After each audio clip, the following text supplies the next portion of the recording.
Hey everyone, this is DJ and Damon from Your Inner Child is an Idiot from the future, or I guess the present. But we will soon be from the past, but we wouldn't have said that in the past because we didn't know we would one day be in the future. We both thought we would die shortly after the episode aired.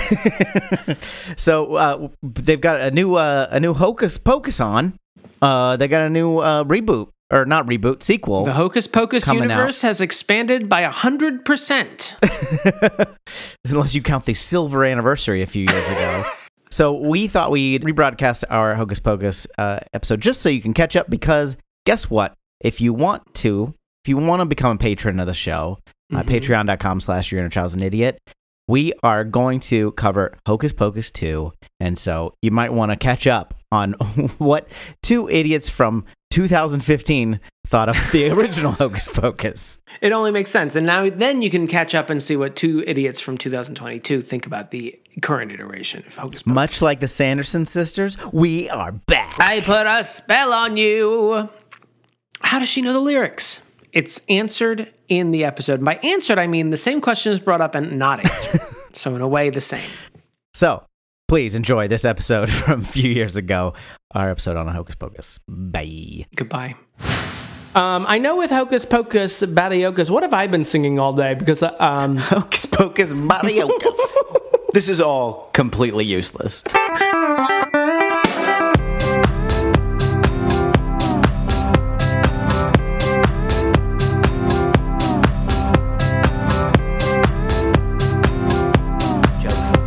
She does sing I Put a Spell on You. Oh, nice. The CCR version or the Screamin' Jay Hawkins version? The Bette Midler version. She really makes it her own on this one. Oh, God. Does she cover that? I have a feeling. Here's my feeling, and this can be included at the beginning. When I was watching this movie in the theaters when I was a kid, I remember thinking to myself, I guarantee you that Bette Midler said, I'll do your movie if I get to sing a goddamn song in it. And they're like, we can maybe do I Put a Spell on You? She's like, good. Love Potion number 9, I guess. Witchy woman? It's Witch A woman. Why would she, the witchy woman, sing it about herself? Well, there are other witches, right? There are, so she would sing it to the other two women. Welcome to Your Inner Child is an Idiot, the podcast where we revisit things from your childhood and crush any lingering hopes you might have had that they were any good. I've noticed it's been getting more violent as each episode progresses. Shut your goddamn mouth. By the way, we'll be cursing in this episode. My name is DJ. That's Damon. What's up, Damon? Hello. Dams. Ditch. How's it going? Pretty good. Have you been enjoying your Spooktober? Ooh, it's been very fall-like thus far. Yeah. Not to immediately start talking about the weather. Ugh. Sorry, everybody. It turned fall and then immediately turned to fall weather, which is usually it takes a while here in the Southland. Mm-hmm. But yeah, I pulled out a sweater the other day. Oh, you love that. I do love that. Every outfit. Did you button up shirt, sweater on top? Apropos of both the time of year and this episode that we're doing, did you sing "Ding Dong, the Witch is Dead" when Summer died? Yeah, death. I hate summer so much. All that, like the sun shining and everyone's like laughing and wearing short sleeves, and the sun's like, "Come out, Damon." I'm like, "Leave me alone." I think being I want to draw. Being an overweight fella, I think just the fact that my big yams can be free. The shorts. My big yams. My yams. I like my. Is that your legs? Yeah. Okay. Yeah. I like shorts, is what I'm saying. I guess if your testicles looked like yams, I'd be very concerned. That would be disconcerting to say the least. First off, it's disconcerting because your testicles are exposed during the summer, and they Is that not normal? They look like oblong yams. Summer, fall, winter, spring, they're out. Today we're talking about Hocus Pocus, 1993 film. Ooh, did some research, I see. Here's the thing, Made by the Disney Corporation. That's true. Starring Bette Midler, Kathy Najimy, Sarah, SJP. Yeah, Sarah Jessica Parker, others. Penny Marshall makes an appearance, if I remember correctly. Married to her brother, Gary Marshall. She didn't direct this, right?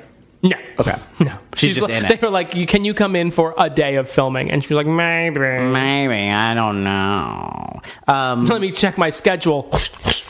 League of Their Own 2 hasn't started filming yet, so I guess I'm clear. I think I'm good. Sure. So the thing with this one, for me, I haven't seen it, so I have no nostalgia. So I did what I would consider, for research purposes, at least in terms of this show, a deep dive, which really means like I kicked the water as I walked by the pool. That's why I knew it was released in 1993 and starred those people.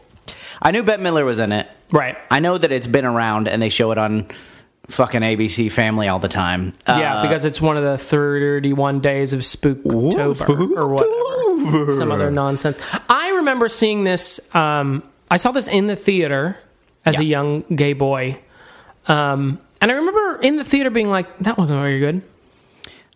It didn't make me laugh. It was kind of fun to see Bette Midler and Kathy Najimy there. I mean, there were a few laughs in it, but it's only been in recent years where faggots love this movie. Yeah.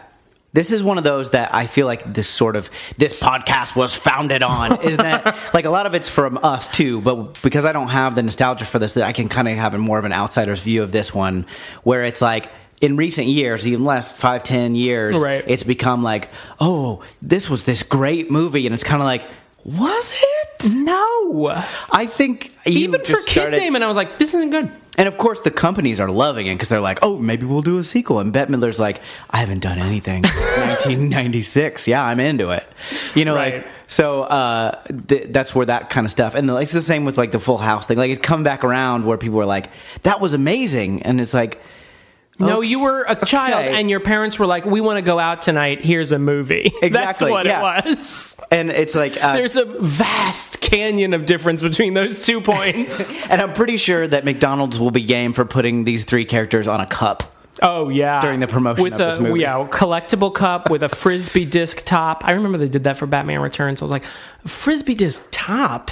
Isn't that It's got a hole in it for a straw. What the fuck am I doing with this? Did you, like, seal it? How does that... I don't think... Well, me and my brother weren't really big Frisbeers, so we never used our Batman Returns This one doesn't Frisbee. work. My technique is clearly sound. Must be the lid. Anyway, yeah, it's only been in recent years where... I think I actually tweeted recently where I was like, last October, I think, I tweeted, October, that time of the year where we all pretend we liked Hocus Pocus. And a gay guy I was like, fucking back off of Hocus Pocus. And I was like, okay. I didn't question religion, which is also a farce, but... this actual farce that they made. He followed me to work every day for 6 months. It was scary. Just in a Hocus Pocus t-shirt with a Bette Midler wig. He just has the buck teeth. And the Queen Amidala lipstick that Bette Midler just the pioneers little in this. Let me ask you this. Do you believe in witchcraft as a source of magic? No. What? No. Is that a serious question? I mean, it's serious on this serious podcast about magic. Yeah, it's serious in that I believe that some people do. No, yeah, I didn't expect that you would, but I will say I think the witches are fine, and you can see that the 3, if I remember correctly, the 3 ladies who are all funny ladies are having fun, right? Yeah. But I think what a lot of people forget is there's a lot of teen drama in this movie. Okay. Bullies and girls and, my little sister's annoying and that sort of shit. You just said girls as a teen. What do you mean by that? Oh, well, he has a crush on a girl. Oh, is there like a main boy character? Yeah, there's a boy and his little sister. And then there's a boy who's trapped in a cat's body, I believe. From Sabrina the Teenage Witch? I mean, I think this was the forebear of whatever that cat's name was from Sabrina the Teenage Witch. But this John cat, Jose. I think back in the colonial times, Salem Witch Trial times, this boy gets trapped and turned into a cat. And so there's a talking cat in the movie. There's a boy who has a little sister who's annoying, and then he's into this girl who, if I remember correctly, she looks like 27 and he looks like 15 or 16 and she looks 32. I mean, not in a bad way, but in a way where I'm like, why does he look so markedly younger than her? And then I feel a little dirty because I think it's the director being like, oh yeah, this young starlet here, live and that kid's fine, whatever. I don't. I'm trying to think if I have any other like memories of this, and I really don't. Like, they're all... This is a prime movie where I don't think you'd realize that gay guys are into. It's like one of the new stereotypes of gay guys. Yeah. It reminds me of that time when you were watching the Oscars. You were visiting friends in another state, and you texted me during the Oscars, and you were like, "Hey, Damon, I'm actually watching the Oscars with a bunch of gay guys, and I made a Sandra Bullock joke, and now the room is turned against me." Yeah, I thought I was in New York. I was at my friend Ryan's place, and we were in Jersey City because I was in New York for a tour or something, and then I just like slapped. I'm used to like hanging out with you, where we just like. And I hate Sandra Bullock, or at least I like her a little bit more than I did. But yeah, and it was not a good move. Gay guys, for whatever reason, miscongeniality, maybe. It was my Howard Dean Yell moment of that morning, of that evening's festivities, because I did not turn around the show. CNN turned against you. Wolf Blitzer was just laughing his ass off. Yeah, it was kind of like the same thing where they're just like, back the fuck up. Sandy Bullock is amazing, and I was like, okay, yeah, no. And you know, my first instinct, Speed was good. My first instinct was to sort of fight back verbally a little bit, right? But the sheer amount of ill will coming towards me immediately after that joke, it was clearly also a joke, right? And it wasn't a mean spirited joke. It was just kind of like is she really that good? Kind of. I don't remember what I said, but it wasn't, and it was just like. So I just kind of like, okay. I'm not getting back from this one, so I'm just going to let it go. I thought you meant Sandra Bullock. I was thinking of some girl I took to prom. Sandra Bernhardt, that's who it was. And then they got even more mad. Because there were some Gen X queers in the room, and they were pissed.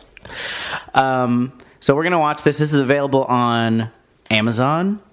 And so of course, your $5 DVD. You can open up your own personal Disney vault. That was supposed to be the no, I got you were turning the dial, but I was making the sound effect of the safe because opening. It's hermetically sealed, right? And so I think we should have worked on our Foley work before. Yeah. So we'll get it together before we come back. Because why would you be spinning the dial when the safe is already open? It's already open. Unless you're just sort of fiddling with it absent-mindedly. I think I'm also going to do, in the break, some research on the Salem Witch Trials, because I feel like I don't know enough. Oh, we're going to want to bring that up. Since this movie pretty much legitimizes the Salem Witch Trials. Right, yeah, because exactly. These are three dangerous women who are killing children. The whole reason that's like sort of a dark time in the national past is because they weren't actually witches. If they were actually witches, they sort of changed, at least colors the discussion a little bit more. No, they were Salem was filled with heroes, Christian heroes doing the right thing. Good job. I can't believe that you heroically burned them alive. Drowned them. Or threw stones on them. Well, there's one guy who was accused of helping witches, I believe, and they put stones on, like giant stones. Oh, like big ones. And they were just piling them on, and they were saying, after each stone they would say, do you want to confess your sins, or should we add more weight? And each one, this guy's pretty much a badass because he would go, more weight! Whoa. I'll have to look up his name because he seems pretty awesome. Yeah. And on that note, we're going to watch the movie. Salem Witch Trials. We'll see you when you get back. The documentary, Hocus Pocus.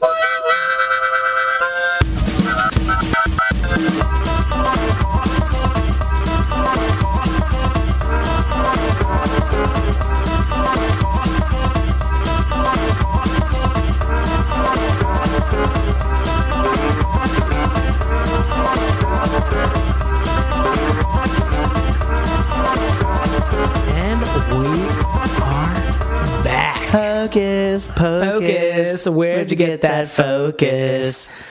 Or you should really just sing I Put a Spell on You. Go. Or that creepy song SJP sings. Come little children, I'll take you away. I'm horny for children throughout this film. I don't think she's horny for. I mean, she's hungry for children. They're going to eat children, but it comes off as horny. It does throughout because she's the sexy one. There's the smart Sanderson sister played by Bette Midler. Yeah. There's the dumb but fat Sanderson's sister. Played by Sister Act. Played by Sister Act or Soap Dish, Athena Jimmy. Sister Act Soap Dish. And then there's the horny, stupid one, played by SJP. I like how you put some in that. The horny one. The horny one. So 2 stupid sisters, subset fat and subset horny. Yeah. Do you want to recap? Am I doing the recap? Well, you wrote all the notes. I took some notes this time because we keep getting lost when we recap. So there's 3 witches, obviously. You're looking at your notes. I'm already looking at my notes. There's 3. Yeah, 3 witches. So it starts in the late 17th century. Whoa. Whoa, I'm the one who's been drinking wine. Who's been drinking wine? The late 17th century, 1693 to be precise. And we wake up to some colonial youths concerned. Yeah. He's concerned about his little sister. Well, he wakes up, he's taking a nice mid-afternoon nap known throughout colonial era America. It's called a siesta in colonial America. He wakes up to find the room that he shares with his sister, and I'm to assume his mother, father, and probably grandmother. His sister is missing. She's been nabbed. And so he goes outside, and he and the neighbor boy go try to chase it down, and they go into... well, they see a spire of purple smoke rising up from the forest. Didn't have that on my notes. Which I feel like if you are a witch in the 1600s, try and keep the purple spires of smoke to a minimum. Yeah. Well, they were also choosing a new pope, so it was like... there is no new pope, but there is a new witch. Everyone keep... Our coven has to know... So they ultimately they're stealing his little sister Emily's youth. Yes. They're taking her life. Now, what was this boy's name? I just can't remember what his name was. As so many young boys' names were in the late 17th century, Thackeray was his name. Yeah. Oh, I know so many couples in Brooklyn who are naming their kids Thackeray. It's happening. Actually, that might be happening. I'm not sure. Who the fuck knows? Thack. Hey, Thack, you going to the ball game later? They would probably say. So they're stealing her life force. My own goal is now to derail the summation of I also have Damon LOL at the glossary humor when they're going through the spell book. Spell book. What were they trying to do at that point? They were trying to find their life potion, so she went to the glossary of her spell book, which made me laugh. So they're able to do, the witches are able to do this kind of siren song thing that calms the children, kind of lulls them into submission. Makes them do whatever they want. Yeah. But then once they get them there, they have to put together this cauldron of potion and do a spell, and then it'll allow them to suck the life force out of them. Out of Emily Binks, young Emily Binks, Thackeray's sister. Yes. She's... I just like saying Thackeray. And then once, of course, Thackeray tries to intervene, they turn him into a cat. They right, but when they appear at first as old women, they do suck some of the life. Some of it, yeah. I guess all the life. They kill her. They kill that young girl, even though the movie sort of just plays it off. Yeah, it's clear later when you're like, oh, she's dead. They killed her. Yeah. Okay. So that's I guess they just probably had to tone that down for the rest of the movie, so you don't start. I mean, it's supposed to set up that these. They tone it down dangerous. Just in conversation, but I mean, it's still a plot point. Yeah, but you kind of they don't tone it down in action. Well, you kind of don't realize that she's dead. They don't make it into a thing. Yeah, which is weird. And then they he's a cat. And an immortal cat. Right? Do they say that in there? Obviously, I think they do. I mean, he lives forever. He'll be a cat forever. That's his curse. Yeah. I'm not sure. And he's forever to guard. I mean, I don't think he's cursed to forever guard, but he chooses to guard the Sanderson house to make sure, because they do their own little spell that makes sure that if a virgin lights their candle Yes. On a full moon on All Hallows Eve. If I wanted to come back from the dead, I would make sure there were a little less strictures, I feel like, on my spell. So many restrictions on when we can come back. Just go ahead and if they light it on a day ending in Y, when the moon exists still and there's a candle, any candle really will be fine. It's fine. This is one. This one black candle is good. But they have the townspeople come because they know that they figure out where. Oh right, yeah. Sorry. They probably also followed the purple column smoke. Right, but the Thackeray sends his friend. Oh, that's right. Yeah. Thames or whatever his name would be. Timothy. He goes back to tell the townspeople, so that's why the townspeople appear at the door. Yeah. And pull out the witches for trial. Yeah, and then so they put the kind of spell on them, almost like a witch trial. Yeah, it's like in the town they're in, which is Salem. Salem. It's like a Salem soiree, I think they call it. The Salem Witch hearing. The Salem Wiccan soiree. Mm-hmm. And I have here cut to 90s. So they get tried by a jury of their peers, I assume. Sure. And they are hanged, but before they are hanged, they say this spell to make sure they come back, and then cut to 90s. Cut to the 1993, 300 years later. We've got Max.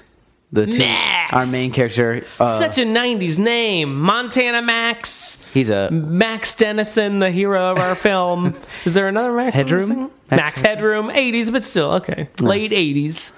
So he's a recent transplant from the California coast to Salem. Where all the nerds are from. Since all the Salem, Massachusetts people hate... They call him Hollywood. Yeah. So he's there, and they cut to a teacher sort of like telling the story of the Sanderson sisters. Right. Which is the And she's dressed as a witch because it's Halloween day. Yeah. And so she's having a little fun, and he says something like, "Yeah, whatever," and she's like, "Well, you don't believe this? You don't believe in witches and immortal cats? I can't believe you Californians and your skepticism." Because you know what Californians are known for? Skepticism. They don't fall for any pseudo religions that come along. I can't think of a single one. We really should not talk anymore about that. No, it's cool. It's cool. I respect all faiths. He also hates Halloween, apparently. Yeah. As we learn, he's not into it. He can't believe... Which is another thing about teenagers is that they hate Halloween. Well, I will say... Oh, here we go. Here we go. I'm not going to be defending this movie much, so take this as much as you can get it. In defense of Hocus Pocus. When you're, 15, 16, however old he's supposed to be... 27. He is the one character that looks 15. The woman looks 23.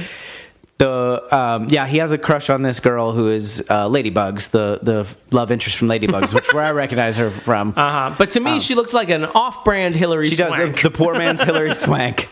But yeah, so he's got a little crush. He drops a number to this girl. Got some swagger, this Max. No, he totally in the middle of class. He stands up in the middle of class. Everyone's and says, there. What does he say? Because she's talking about the dead could rise from the grave. Jimi Hendrix comes back. Let me know. Give me a call. And I didn't really understand what that was supposed to mean. Don't fuck Jimi Hendrix's ghost because I would like to fuck you. Call me here. That's read between the lines. That's exactly what it meant. I just didn't understand. What does it mean? I think it was supposed to be... If Jimi Hendrix comes back. Well, he's a Californian. He's wearing a tie-dye shirt, as Californians do in the 90s. And so he's into Jimi Hendrix. What's the problem? He's cut up his forehead, soaked a bandana in LSD, tied it around his head. Yeah. Was that just a thing I heard about Jimi Hendrix? I've never heard of that, but that might have happened. Could be. I think that was an urban legend that it was like someone... You know what? I'm not even going to go into it. He's got the little sister. When he goes home, we see his little sister.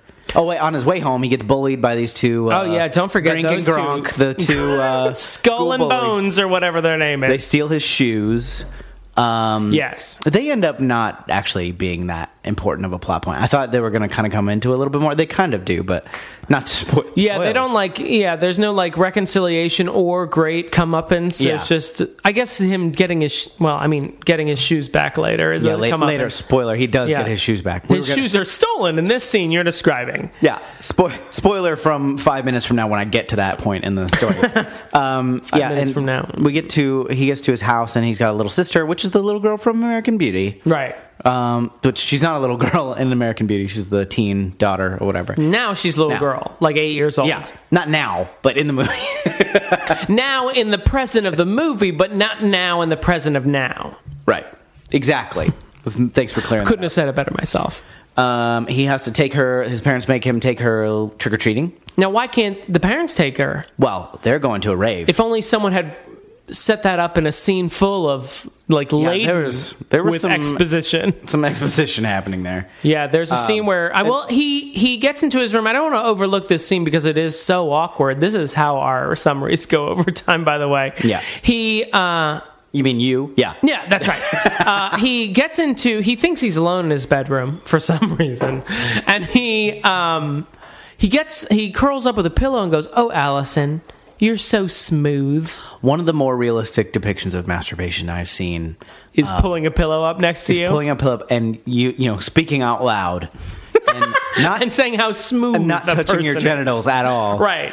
Well, actually, director's cut has him just pulling up his mattress and just fucking it between, you know, the flatbed and then the mattress. Just fucking it for like 10 minutes. It's really disturbing. Yeah, it's sort of one of those scenes where it goes on for so long, it could be just sort of like gets surreal, and then it comes back down reality. I think if Kenny Ortega, director of High School Musical, is known for anything, it's for verisimilitude on teenage lives. Gritty realism. Gritty realism of teenage masturbation habits. So yeah, he's kind of cuddling up to a pillow and saying, "Oh, Allison," and then his little Allison, sister is hiding in the closet. You kind of look like Hilary Swank.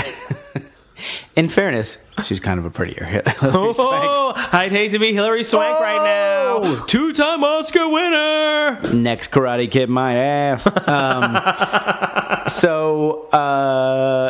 They go trick-or-treating. She's the next Karate Kid, but she's also the last Karate Kid because we also have Will Smith Jr. as the Karate Kid. She was the... Yeah, how does that work grammatically? Yeah, we're going to have to work on that. She's the middle Karate Kid. Always neglected. Always neglected. What if they changed the previously released movie's name? Now renamed Middle Karate Kid. So when they're out trick-or-treating, they bust into a house. This is the... first of two breaking and entering things. Oh, yeah, there's just like a door open at a rich person's house. Which turns out to be Ladybug's house. Not Hilary Swank's house, yeah. And she's they're all in Victorian garb. Is it Victorian? I mean, no, yeah. You're right. Like French Revolution style garb. French aristocracy, like powdered wigs and like really well overdone things. And she was just wearing a dress. Yeah. Otherwise, her hair was down. Well, she was giving it the. My parents made me do this. Try. That's true. And she said, "I'm on on candy duty." Yeah. But she was also like upstairs when they enter into the house. So it was like, "Oh, are you taking a shit? Like, where were you?" Maybe it takes a while with that dress. So. Yeah, I bet it does actually. So they bust in, when they're that's how she enters into the fray because they're having their eyes wide shut party. They did also have another run in with Ice and whatever the other guy's name was. Yeah, the bullies. They're stealing candy from little kids. They're literally stealing candy from babies. Candy tax, which is actually a thing that bullies did on Halloween. No, that's true. That's actually one of the things that spurred the Salem Witch Trials. The candy tax from King George. This scene where they pick up not Hilary Swank is also where she, apropos of almost nothing, the little girl is dressed like a witch, but she like several lines into the conversation says, "I'm really into witches," which is it was really weird because it wasn't quite. It's funny that you dressed as a witch, and also we were learning about witches during school today. But I'd also like to reiterate that I'm really into witches. My mom works at the Sanderson Sisters Museum that was shut down years ago because of spooky goings on. So Max is now around his crush, so he's all full of boner juice, and so he convinces... he's running purely on boner fumes at this point. So he takes not Hilary Swank and American Beauty with him to the Sanderson house. Former museum. Yeah. So it's what I liked about this is that it was a former museum, so there were gift cards everywhere and, novelty lighters, but they were still covered in cobwebs. Yeah. Because it was a former museum. Spooky. Yeah. Well, I mean, we don't know how long ago the museum. No, I know. I was just like, oh, we wanted this to be scary, but it was a museum. How can we just add? They had to close it a few years ago. Hey, put some juicy fruit in there and put some cobwebs on it. They had to close it a few years back. Good. Fucking keep going with the cobwebs, Kyle. Kyle, cobwebs. Craig, the script puncher-upper. So they bust in, breaking and entering part 2. Where they bust into this. Just some casual Halloween prankery. And they light the virgin candle. He's the black candle of virginity or something. And he's attacked by the cat. He's got a lot of swagger. I mean, for a movie where I feel like he's supposed to be relatable, he's just constantly like, hey, ladies. He's definitely not I'm a virgin. I'm going to light this candle. I do like that he's like, I'm a virgin. I'm like 15. Who cares? That does come up later, and he's like, yeah. It's like, oh, okay. So, he does it because he doesn't believe that all this is true. Skepticism, California skepticism. So he uses his trademark Zippo and lights the candle, and the witches come back. Like, almost immediately. Yeah. And, like, oh, shit. And, of course, that's bad. Your notes are flawless. How much I know that is bad. Witches equal bad. They really want to eat the little girl. Yeah, they want to. Apparently, little girls are like preferable. I guess so. They're really into eating kids if they're not sucking the lives out of kids. Yeah, I don't understand. I don't know if they suck the life out of them and then eat them afterwards. I feel like it's mostly Sister Act that threatens to sort of eat them. Oh, because she's fat. Right. Yeah. Right. And Max tries to save her, and then I have ass kicked by Midler here. Right, because she Emperor Palpatine's him with lightning bolts out of her fingertips, throws him around all over. I can feel the hate within you. She lightning bolts him, throws him around the house. Sex in the City's just jumping for joy because she just likes the very presence of men. She is horn dog in it in this one, and she's also the only one that I can understand on a regular basis because something about the Bette Midler has the ADR dubbing is super off with because Bette Midler's got the teeth. Well, she's got the teeth. She's got an accent, and her mouth is constantly full of the scenery she's chewing. Right. And Kathy Najimy she's got a lisp, like that's part of her character. Is that she sort of talks out of the side of her mouth. Like Bill Murray and right, a very Caddyshack type deal. And because some of the lines that I did catch they were decently funny, but I missed so many because I'm like, what the fuck did she just? I feel like a lot of the problems here are. Well, I mean, we can get into this later, but some of it is direction and that. Some of the lines get sort of trampled on. Like the laugh lines get trampled on because people are walking around or just like talking over each other or whatever. Max escapes. Once they sort of get out, he pulls a somewhat clever trick where he has stolen a Zippo out of the museum and he says, he's the great Max and he has summoned the fiery rain of death. And he lights his Zippo near the ceiling sprinklers, and they go off, and the witches panic because they're stupid. Also, one to remember, it's very Three Stooges. These three witches. You did notice that, and I will agree with you. There was a lot of ear pulling. Yeah, and that sort of Three Stooges tomfoolery. But Midler's the Winnie the Witch, the smart one, quote unquote. She'd be like the Mo of the the group. She's the Mo. So she's like the smart one, but with air quotes, big time, because she's smart by comparison. Right? Yeah. So would Kathy Najimy be the Larry Fine of this? I mean, she's definitely the curly. You think she's the curly? So yeah. So is SJP the Larry Fine?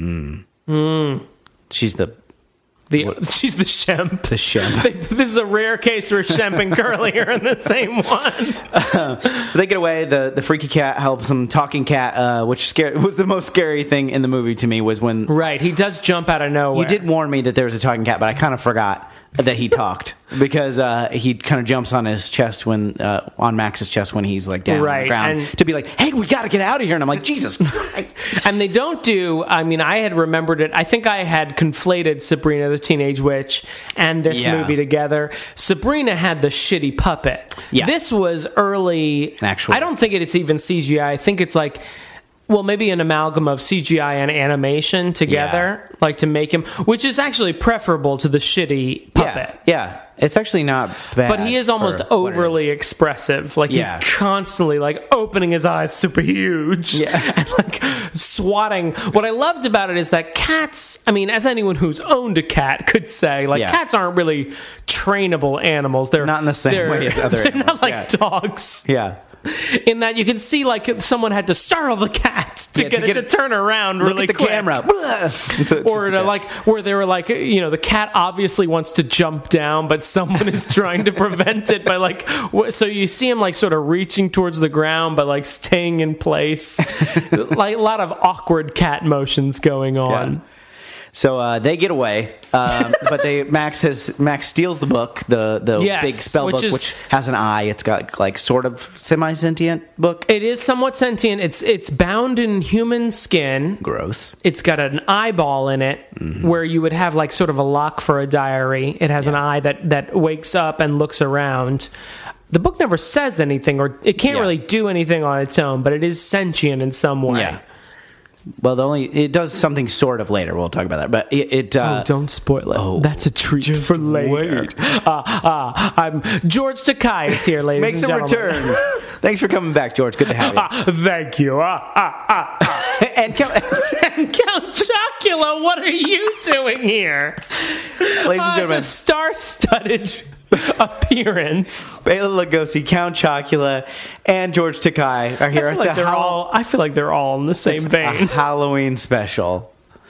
George Takei's not necessarily scary, but whatever. I don't know what he's doing here other than... I just wanted something to do. So the witches go after the kids, and they go all Encino Man on everything, like, because they're, anachronistic, so they step out, and they don't recognize what asphalt is. That was a weird thing. They made a... Yeah, go on. Well, at the beginning, they sort of make an effort to... they wouldn't know these things because they're from the 1693. They've been dead for 300 years. But also, they chose asphalt things as the thing that they got weirded out. And later, a kitchen. Which is like, okay, I know that asphalt in its present form didn't exist in 1693, but they had roads. They had roads. Roads existed. And it's not that different. A black river. What is it? Yeah, it's clearly not a river. It's not a river. It's what water looks like. They're also supposed to be dumb, so that was a stretch for me. And then later, they do the same thing with the kitchen, and you're like, they had kitchens. I feel like they could have had a lot more fun with the anachronism, and sometimes they did seem to be going for that. But then later, like, they give it all up for, her flying by a car and going, snappy, pull over. Yeah. Show me your driver's permit. I'm like, why would this 1600s woman want to know what the fuck you're talking about? So, the witches they'll die for real if they don't suck youth, is what I wrote here. Right. This is another expository-laden scene. Yeah. A gay icon is chasing us. Another quote I have written down. That is something I said when they were being chased in a cemetery. Thackeray Binks lures them to a cemetery because it's hallowed ground, so they can't step on it. But I missed that part. Yes. So that's why Thackeray drags them there. But the witches, apparently, Sex and the City witch, she once had a brief affair with a man named Billy Butcherson. Billy the Butcherson. I remember going, because he would be a son of a butcher. Yeah.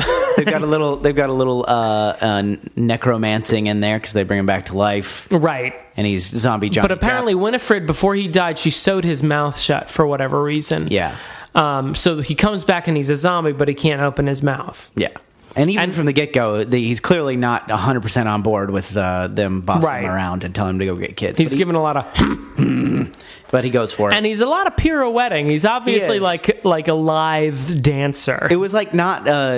your classic zombie, but more of like a zombie in a ballet. It's like a weeble wobble. Like he's constantly like avoiding things or almost falling down, but he never hits the ground. He's always just like, whoa, yeah. Here I almost fell. No, I'm fine. He's like the drunken master fighting in exactly. Tekken 4 yeah, he's very Jack Sparrow, which you pointed out. Like, oh no, Johnny Depp. He looks a lot like Johnny Depp. He does. I liked the scene in the cemetery seemed weird because they don't really do anything aside from bring the zombie back. Then they escape into the sewers, right? And then with Thackeray, Yeah, and then the zombies chases him down there, right? Sort of, but then he sort of gets lost in the story. He kind of goes away. But then the witches don't. They're like, okay, we're going to go after them some other way, so they catch a bus with a lot of like lewd bubble humor. I'm in trouble. That was funny. I will give the bus driver. The bus driver sees him. He's horny for them. Yes, and he says, "Bubble, I'm in trouble." And later we cut to a scene where SJP is on his lap driving the bus. 1600s woman just driving a bus now. Sure. She's into it. And she runs over, incidentally, not realizing they run over Thackeray Binks. And I think that might be where I don't know if we learn that he's immortal there or we see it exhibited that he's immortal, but he bounces right back. Comes right back. So Thackeray Binks can't be killed. By no means we have here as men. And then we're kind of, they get off the bus and they kind of get away from the bus driver who's... the horn dog in it. But they're surrounded by kids in costume, and they're very confused because Kathy and Jimmy has the ability to smell children, right? But she smells children, but she's like, we're only surrounded by what are goblins and warlocks or whatever. Winifred says, and then they start to realize that these are children dressed as costumes in the future. All Hallows Eve is a night of frolic, as Winifred says. And then the best thing is that when the little girl dressed as an angel comes up to SJP and says, "Bless you," and then she just screams like bloody murder. Yeah, that was pretty funny. Good. And then Gary Marshall, director of Pretty Woman, he is dressed as Satan. He's one of the homeowners who's dressed as Satan, and the girls, the witches, mistake him for Master. Actual Satan. Yeah. And they go inside, and he introduces... That was kind of a weird scene in retrospect. Like, what were we doing there exactly? Well, I mean, I'll get into this in my summation, but yes, it was a weird scene. Yeah. And he introduces them to his wife, who is played by Gary Marshall's actual sister, Penny Marshall. Director of A League of Their Own. Yes, among other things. One of my favorite movies. And something else, but I can't remember now. Other things I've liked, but I don't think she's directed recently. And then eventually, like, it's kind of a long scene of them there. Yeah, it's a long scene, and they're all sort of flirting with Satan, their master. And eventually, Penny Marshall, as the wife, shoos them away and sicks her dog on them, and they scream and run out the building, and that's that. But their brooms get stolen while they're inside by three girls who are dressed as the Sanderson sisters. Stitches. The Sanderson Stitches. The Stitches. They left me in stitches. Oh. Yeah. Quote Damon. Yeah. Damon's Anthopoulos, What's going New on Yorker. with Max at this point? They go to the parents' party. Thank you. They're actually a pretty bitchin'-looking Halloween party that well, I can't Max's remember what they said who was throwing the party, if it was the town or something. Yeah. But there's a band as hipster skeletons playing music, and they're jamming, and they're trying to tell their parents, they're like, listen, I know this sounds crazy, but this shit's for real, We've accidentally brought back the Sanderson And of course the parents are like, how much candy have you had? Which is pretty funny. And then the Sanderson sisters show up, and we get our Bette Midler, our contracted Bette Midler song. I'm singing this song, damn it. Even though, and I guess they kind of tried to write it off by having the hipster skeletons start the song, I've Put a Spell on You. Yeah, right. And then she just sort of picks it up and sings it. Yeah. And the two other sisters start doing backup, like very 60s style backup. It was a very ninja rap sort of scene. Yes, where it was all of a sudden weird, they have this composed. We all know the words. Yeah. It was weird. And then they literally do put a spell on the adults to dance until they die. Like a musical, it also revealed a plot point. Yes. So the kids get out of there and they lure the witches to the high school. Yes. Which I wasn't exactly sure how they lured them. All we know is that the witches find and here was another example of anachronism where Kathy and Jimmy smells children at the high school, I guess a residual smell. Right. And Winifred, Bette Midler, Beach's witch, says, this is a prison for children. And I screamed out loud, like, they had schools. Not only did they have schools in the 1600s, but it says school on the building. They had the English language. Like, I know it might have been, like, spelled different. It might have had an E at the end in the 1600s. But, like, come on. You got it, yeah. And so they lured them downstairs to the kiln. Yeah. Where you would fire ceramics, and then they lock them and they trick them into going into the kiln. They lock them in there, and then they burn them alive, just like the original Salem Witch Trials. And so they turn into this purple Except this time, they are witches, and not just innocent women who had a mind of their own. I'm not seeing the difference. I'm not sure. Get it. So they turn in. I'm fairly sure I saw that woman walk onto a hill, and then within the day, a storm came from the very direction she was facing. Burn her. Close enough. Coincidence? No. No such thing. They turn into purple smoke and green smoke in this. Green smoke. Sorry to butt in there, but it was green purple smoke. Purple smoke was later or earlier. But of course, they reconstitute. They pull themselves back together. Yeah, they're that was never explained. I guess we're just under the general umbrella of immortality, or not immortality, but 24-hour mortality that the black candle gives them. They can just do that. They can't be burned.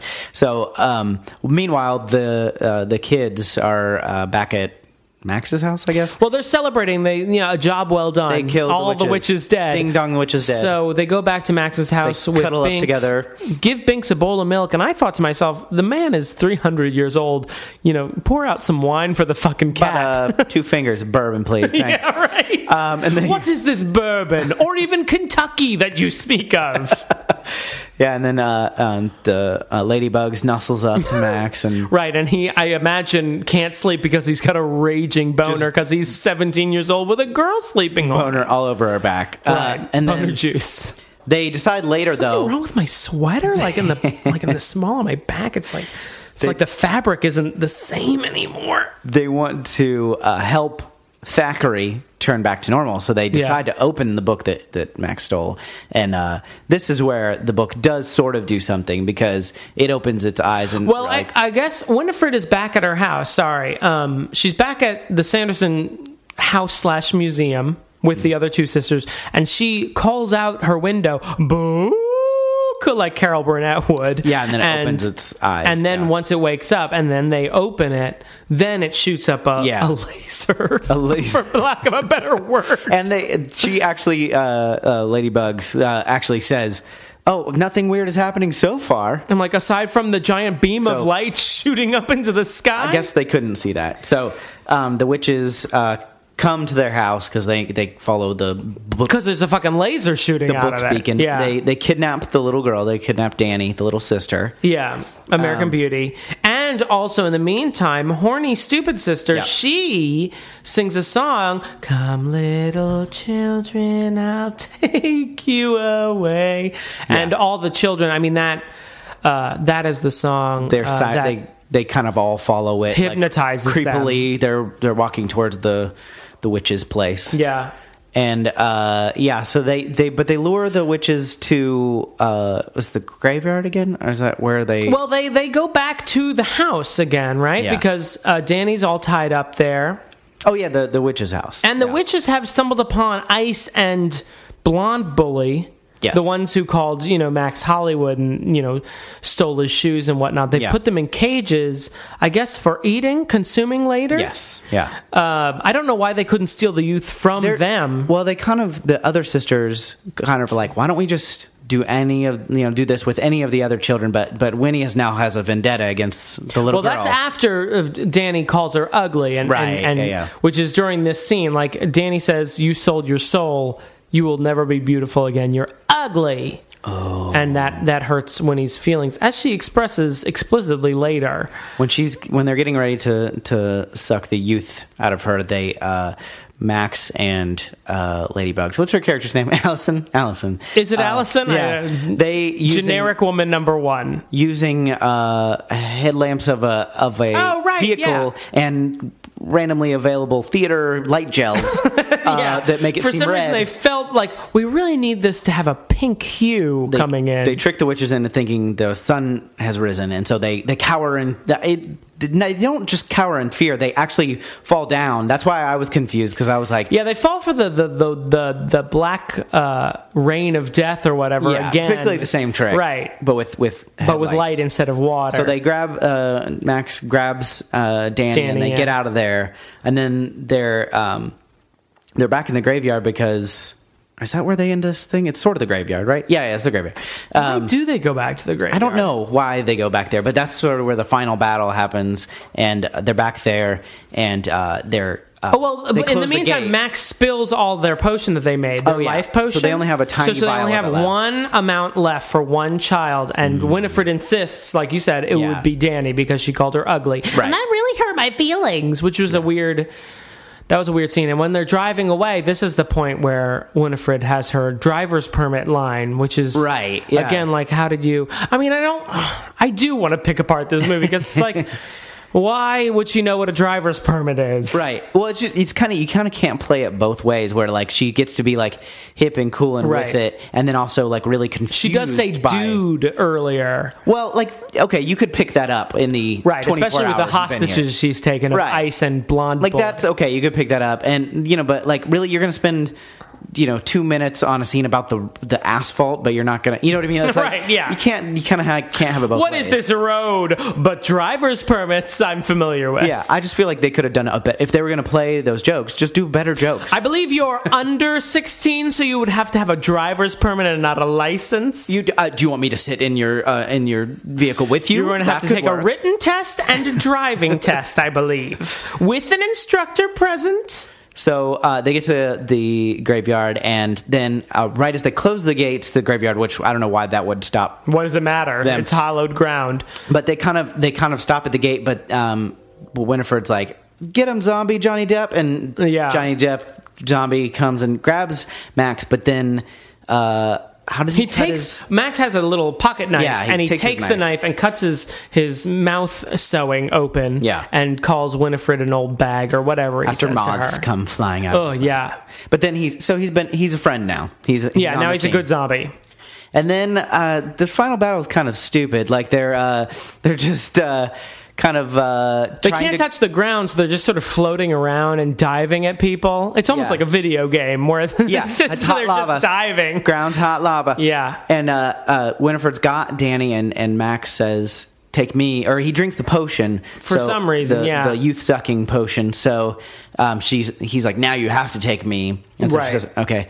And then so she's trying to suck the life out of Max when the sun does come up. Just sucking the life out of Max, yeah. She's just going to town on Max here. And then they turn to statues and then dust. Well, they pull on. I don't think we covered, but they lost their brooms at some point, so they had to steal out of the supply closet of their own museum. Right. So Bette Midler gets a broom, a modern broom, and SJP steals a mop, and Kathy and Jimmy, in what is kind of a clever visual gag, steals a vacuum. Right. And so they grab the cord of Kathy and Jimmy's vacuum and basically slingshot her by pulling it and then letting go. And she slingshots, hits SJP, and they, I guess, go high enough that the sun is coming up. So is that what happens? They get into I think the I thought they just sort of like, we're up here now, we can't get down. And then this was a weird scene because he doesn't really lure her onto the ground.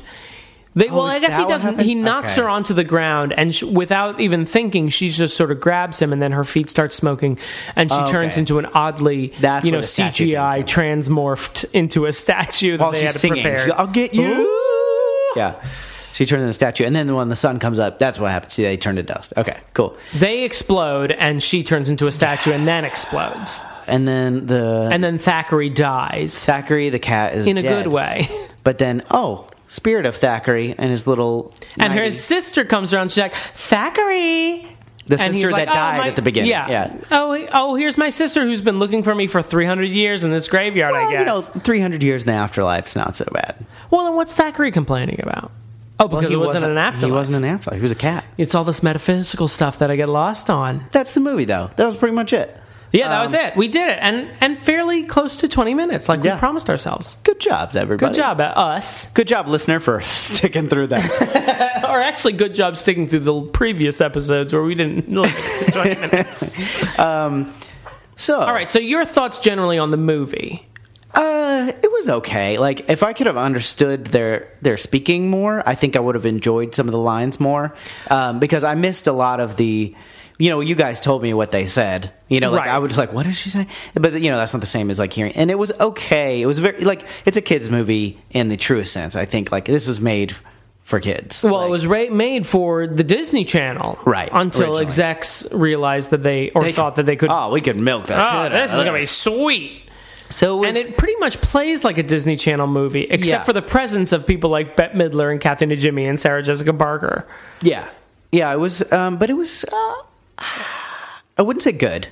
No, but it wasn't the worst thing we've watched. It wasn't like Manos Hands of Fate or anything. No, but it's not good in a way where I'm like, oh, I get why people like this. Well, I think we discovered, especially in the I Put a Spell on You. Bette Midler as the band playing I Put a Spell on You as CCR as Screamin' Jay Hawkins I Put a Spell on You.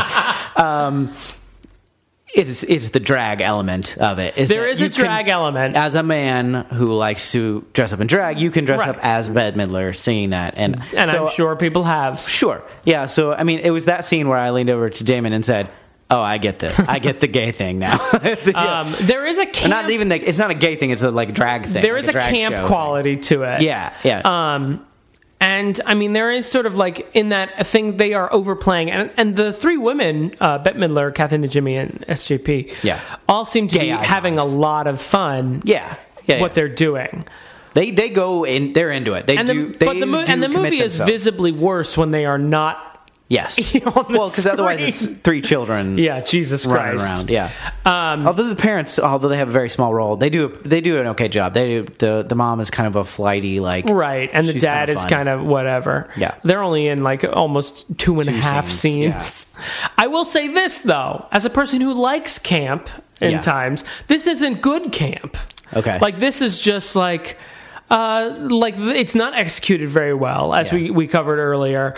Like she has an anachronistic like back and forth. Yeah, she either wants to be from the 1600s or she wants to have like little witticisms like John McClane or something. and one time she says, "Boiled, toil and trouble, motherfucker." Right, double boiled. Yeah, I fucked motherfucker. This is a weird movie. Yeah. The other thing is that I feel like, also as we said, the direction doesn't really help them a lot. I think you are right in that Kathy Najimy is kind of hard to understand. Yeah. But a lot of times because her character choice needs a little more attention, like needs a little more like turn it up on the microphone. Right. There. Yeah. Because she's mumbling and right, because that's kind of her character trait. Right, right, like that's like her thing. Right, exactly. She has a little bit of a Popeye thing, which is really funny if the director had known enough to like sort of play that up. Yeah, I feel like the director is kind of out of his element here, or like that it was, or working with people like maybe he was already hired and they were like, we're going to upgrade this to theatrical release, and we're bringing in Oscar nominees and winners. Or you're like your cousin John edits movies, so they're like, well, we can get him for cheaper if we don't want to. So I feel like there were those elements, and otherwise it's a generic like teenage sort of magic movie. Yeah. And I feel like a lot of times there were just sort of loose ends that just didn't get tied up. Like the bully thing, as you said, is just sort of there, and it doesn't really get a payback except for him getting his shoes back at the end and leaving, I guess, those bullies to die. And then the zombie element too, like he disappears from the movie. Like they introduce him really early on. Yeah. Like I feel like if they were smarter, they would like hint at him maybe early on, and then paid later for a Johnny Depp lookalike. Right. So let's just use him. I feel like they could have hinted at him early on and then brought him back in a final scene. Like that might have been cool. Like, we've been hearing about this character and now he's back, but he's introduced within the first, 30 minutes of the movie, then he disappears for 30 minutes of the movie and returns for the last 15 minutes of the movie. Yeah. It's just a weird choice. Like, we spent all this time like getting this guy in makeup.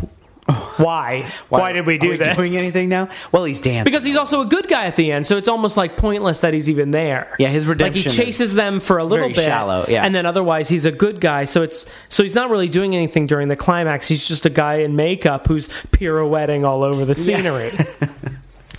I thought the Thackeray thing was kind of cool. Yeah. I feel like there were a lot of good ideas that were sort of half-assed. Right. Like, we got a cool cat. But he's just going to sort of talk about how important it is to watch out for your siblings. At the beginning, he kind of does, like, he leads them places, but then that kind of fizzles. Where he's just sort of there. He's almost like a gimmick. Like, we got a talking cat in this movie. You want to see it or not? Yeah, I don't know why they're threatening moviegoers. Listen. Look, you want to fucking see the cat? There's a talking cat and a gay icon in it. 2, if you know about the future in Sex and the City. Oh yeah, that would have been after this, right? Right, exactly. I don't know. What do you think? Where did you have like strong ties to this? You didn't. I mean, I thought it was shitty when I was a kid. Yeah. I think I liked it a little bit more maybe this time around, but it is not well executed and does not deserve the nostalgia it gets. Yeah. So I will rule my inner child was smart, but everyone else's inner child is an idiot. Yeah, your inner child listener. Like, this is a poorly executed movie. Like, there are better, campier movies. I'm not against camp. Right. I'm not against camp. Or nostalgia. I like Clue. I like Soap Dish. I like Priscilla, Queen of the Desert. But this movie sucks. Stop talking about it.